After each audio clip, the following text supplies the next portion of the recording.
Film and TV merchandise, a trip to the Yarra Valley. We are warming you up for your weekend. This is Melbourne 22 and I'm Lisa Williams. Let's get into it.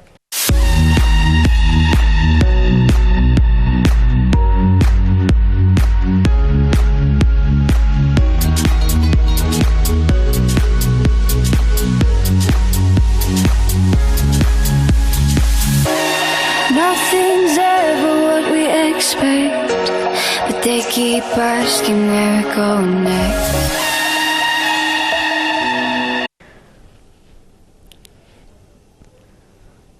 Welcome to episode 10 of Melbourne 22.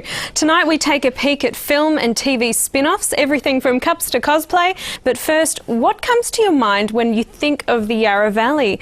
I know I see rolling hills, wineries, farmland, and being the grub that I am, hiking trails. Let's see what makes this region such a special little getaway. With all the hustle and bustle of urban city living, sometimes it's good to get out to the country. Welcome to the Yarra Valley. A beautiful area filled with wineries, dairy farms, cherry farms, and everything else you can think of. The Yarra Valley stretches from Warburton and Seville all the way to King Lake. The Yarra Valley has some of the best restaurants in Melbourne, like the Yarring Station, with its beautiful gardens, views,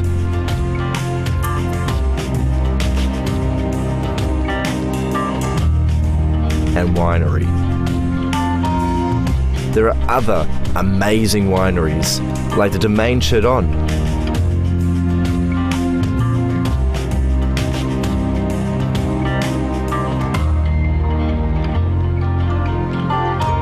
and the Tarrawarra Estate.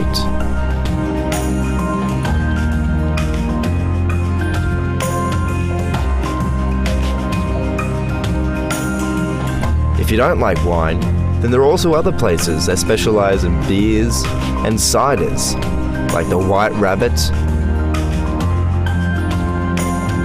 or St. Ronan's Cider.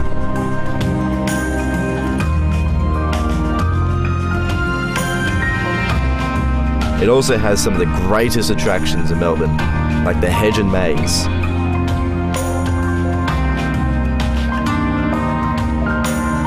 the various golf clubs,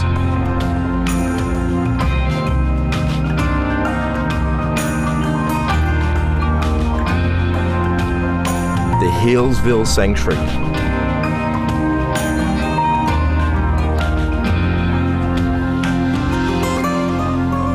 and the famous Lilydale Warburton Trail.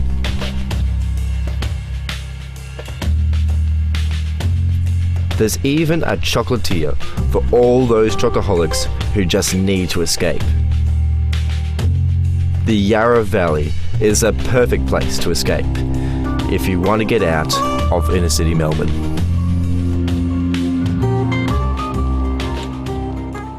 How beautiful. I love the Yarra Valley, and if you're thinking about getting out there yourself, I'll give you my 3 favourite hiking trails. Number 1, Mount Donabuang. It is a slog, so be prepared to sweat a little. Number 2, Mount St Leonard. You can hike it from many directions and you'll get sweeping views of the Yarra Valley from the top, so your work is rewarded. And number 3, this one is for the strollers, Maroondah Reservoir. Make sure you pack a picnic, and when you're done exploring the many side trails, kick back with some wine and cheese. It's bliss. We'll be right back after the break. Coming up, we take a look at the digital future of Channel 31. Then it's a look at film and TV merchandise, from DVDs to dolls.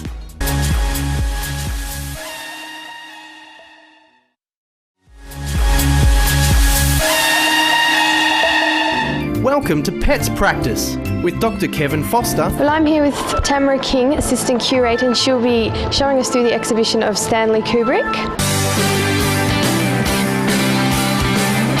After many years of community television service, Channel 31 may soon lose its TV licence and become an online-only form of entertainment. We speak to the station about their future plans.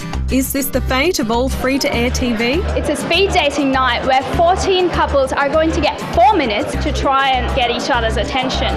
Can you tell us about Channel 31 and what its purpose is within the television networks? Channel 31 is a community TV station. Our purpose is to provide an open access resource to any member of the community who wants to make a TV program. They can make that program, bring it to us, and as long as it meets our minimum sort of technical criteria for sound and audio and these sorts of things, then you'll get a Guernsey on Channel 31. Hi everyone, welcome to another episode of 1700. Now, Channel 31 are going to experience some changes very shortly. Can you tell us about that? About September last year, the then Minister for Communications, now Prime Minister Malcolm Turnbull, made his announcement that we would no longer have access to free-to-air broadcast spectrum. So we mounted a bit of a campaign to argue for an extension to that deadline. In our view, that just didn't give us long enough time to transition our existing business model to a new model online. How easy is that transition from being on television to being online? Yeah, look, it's seriously difficult. So we've had to re-examine our entire business model. At the end of next year, the free-to-air signal will switch off, so all of our funding comes from advertising or sponsorship, and all of that will come to an end. I've got Cody here. Cody's one of my patients here at Vets on Parker. Online, obviously, audiences are much more dispersed and global and fragmented as well. There are media companies who are doing very well online, YouTube and Netflix, Stan, these sorts of businesses. But we're a completely different kettle of fish. We're much smaller. Up until now, it's been, about giving people within our community, Melbourne, an opportunity to have their programs broadcast to their own community. That changes. So what's our purpose? What's our function? And that's really one of the questions that we've been grappling with. A lot of the content that we air does have broad appeal. We have a lot of, for instance, programs that come from the lifestyle genres, fishing, cars, cooking, gardening. Yeah. And that sort of content is universal. It doesn't really matter whether you're in Melbourne or in Athens. If you're interested in those sorts of things, then you will seek that content out. And Neil Walker, our guide from Chimney Rock Charters, just happens to have the keys to the kingdom. Foxtel's Aurora channel is similar to community TV stations like Channel 31. It's all about feeling good, living life to the full and loving being single. But filmmakers have to pay to have their shows broadcast. Aurora won't be affected by the current loss of TV licence and will continue to give community groups and individuals the opportunity to broadcast their shows on TV. Do you envision the same people contributing content, whereas, they could just start up their own website if they wanted to? What we're having to offer is something that they're not going to be able to get themselves anyway. Anyone can make a video and upload it to YouTube, we know that.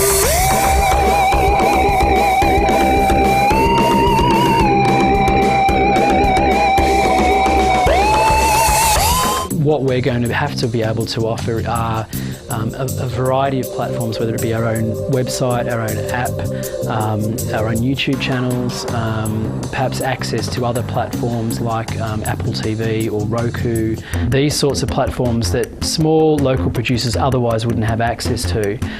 Has the TV industry suddenly found millions of new viewers clamouring for content? But just be careful where you watch your mobile phone.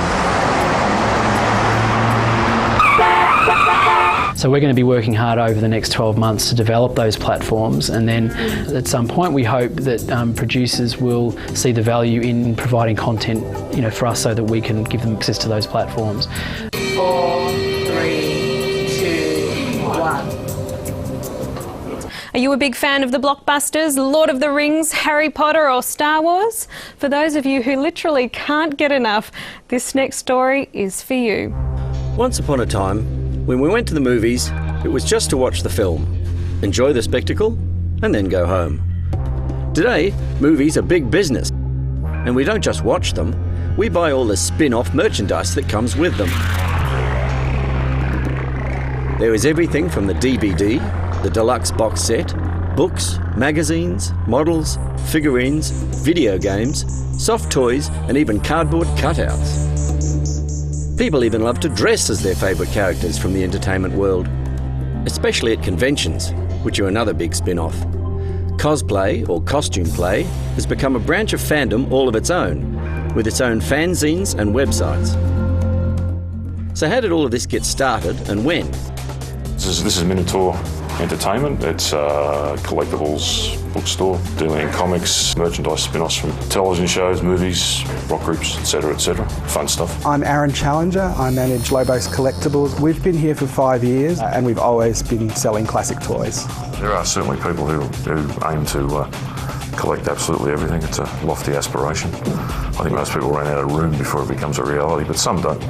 I think Star Wars was the first movie in 1978 that really showed that spin-off merchandise could make a lot of money, and since then all the movies try and make extra off of the merchandise. There are model kits, there's action figures, well, pretty much any disposable medium you can think of, they will stamp it with the franchise. I know for episode 1, 2 and 3 PepsiCo paid $1 billion for the rights to do tie-in merchandise, and there's a whole subsection of collectors that collect food premiums and things that aren't so much toys but limited edition, you know, from KFC or McDonald's, Happy Meals, that kind of thing. But are the filmmakers doing this just to make money? Or is it really for the benefit of the fans? Definitely the former, but I'd say probably both. Yeah, the buying potential of the fans testifies to the validity of the second point. Stanley Kubrick was a very strange person, and he had a lot of, I guess, core philosophies about merchandising and not merchandising. At the end of 2001, he pretty much destroyed all the props and all the models and all the schematics, so no one could merchandise it or copy it or do sequels based on his original movie. If you really love films, TVs and comics, you can always go to one of the many conventions such as Supernova, AMC or Comic-Con. You can buy the merchandise, get an autograph from your favourite star, or dress to impress. If you just can't get enough of your favourite film or TV show, then you can always join a fan club, attend events, discuss the show, or build your own Dalek. I think it's really good now because collectibles have crossed generations. Doctor Who's a good example where it's run for 50 years, and last Christmas we had customers who were children coming in buying vintage stuff for their parents, and then the same parents were buying the new merchandise for their children. Some of these epic fantasy and sci-fi films have more behind-the-scenes video on the DVD than actual film. Special features are entirely vital. Again, it goes back to this idea that the audience is going to feel a bit connected with the people who made this film. The audience are going to see the film and go, yeah, the guys and girls who made that are a bit like me. I think I connect with them. And special features are a way to increase the depth of that connection. So like you've got your commentary going on and you get as many interesting people as you can to talk through that. Great potential with the behind the scenes, because this audience would actually be interested to know, because a lot of them are probably aspiring filmmakers themselves. They like the story, they want to see how you put it together. And they identify with what you're doing, because they're very much like you. They could be exactly like you. Fans themselves can get so carried away, they make their own documentaries. I'm here with Nick, and he is a lifelong fan of Star Wars. How are you liking the exhibition, Nick? And even fan films. For a long time, the theme was just simply put a Jedi and a Sith together in a forest with a lightsaber. In the mid-90s, you could do that and get away with it and get an audience. Now you do that, nobody will watch it because they're just sick to death of it. So you have to come up with something unique and original. And if you don't have that, then people aren't going to watch it. And of course, people are so used to high quality now that just doing simple filming in the backyard with a Harvey Normie Handycam just won't do it. This item belongs to me. Australia might be seen as a sports-loving country, but the fans of sci-fi and fantasy are certainly not in the minority, especially when it comes to spending power. The next time you're planning a blockbuster movie, don't forget the merchandising. It's more than just a DVD and a t-shirt. Oh, I imagine it's quite addictive, this buying of merchandise business. Then again, we're only 2 weeks away from Christmas, so maybe that gave you a few ideas. I don't know. Don't go anywhere, we'll be back after this.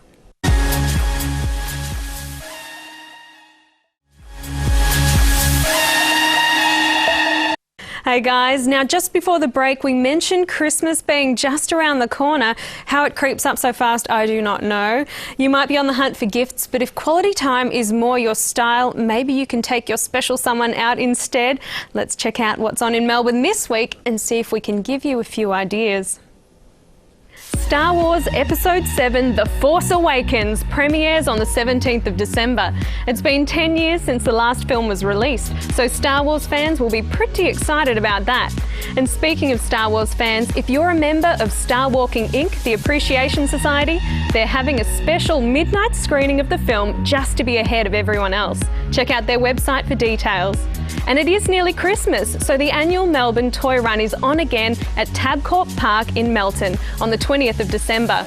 That's next week, so start collecting up all your pre-loved toys ready for donation. Christmas gifts for needy children, what a worthy cause. Hey, speaking of what's coming up, next week is going to be episode 11. That's nearly the end of the series. Where does the time go? A big shout out to my wonderful co-hosts Simon Taylor and Ariel Simone. And what was that guy's name from the pilot episode?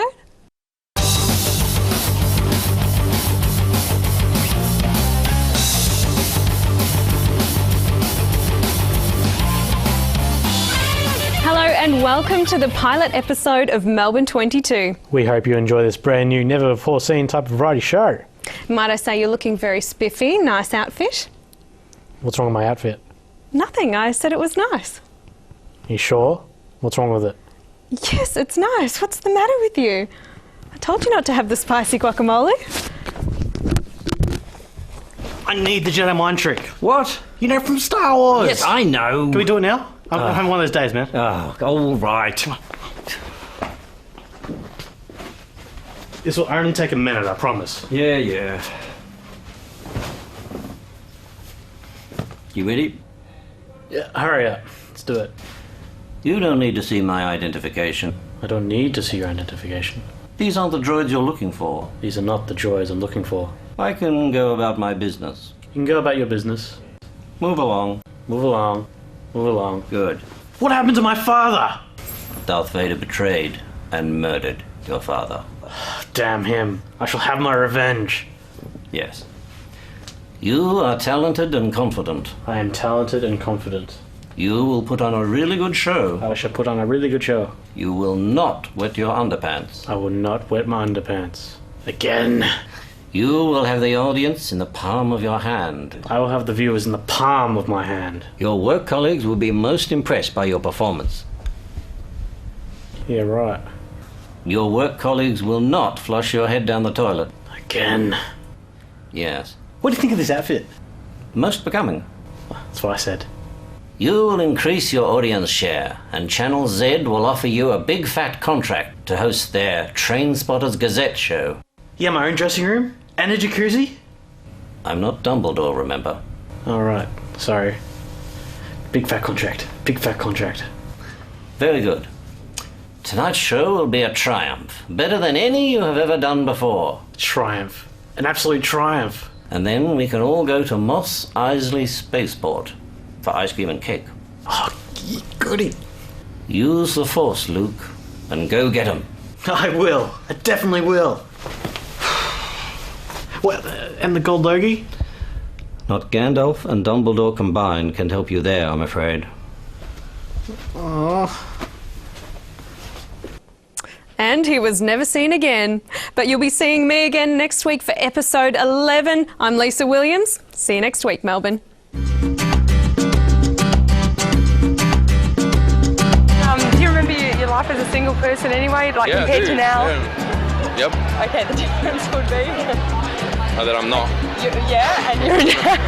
And you're enjoying this life as in a relationship, yeah, of course, as opposed to the single life. Yeah. Are you single? Well, I am. Yeah, that's why we started the show up. But, all right. So you're gonna have to stay single. That's right. I'm in big trouble here. Yeah. Hi Daniel, Hello. Chanel from Nice to Single meet you. TV. Pleasure to meet you. Now, what's the most embarrassing thing you've said or done in front of a girl you were trying to impress? I don't know. What have I done? I mean, I don't really. I don't know, to be honest. It's a really boring answer. I'm so smart. Exactly, this is my problem. That I'm just too smart. No, that's certainly not the issue. I don't know. I probably have said really stupid things, or just gone really, really quiet and awkward. But I can't remember something specifically that I have said or done. Well, speak to me in a couple of years, and I'm sure I've done something by then.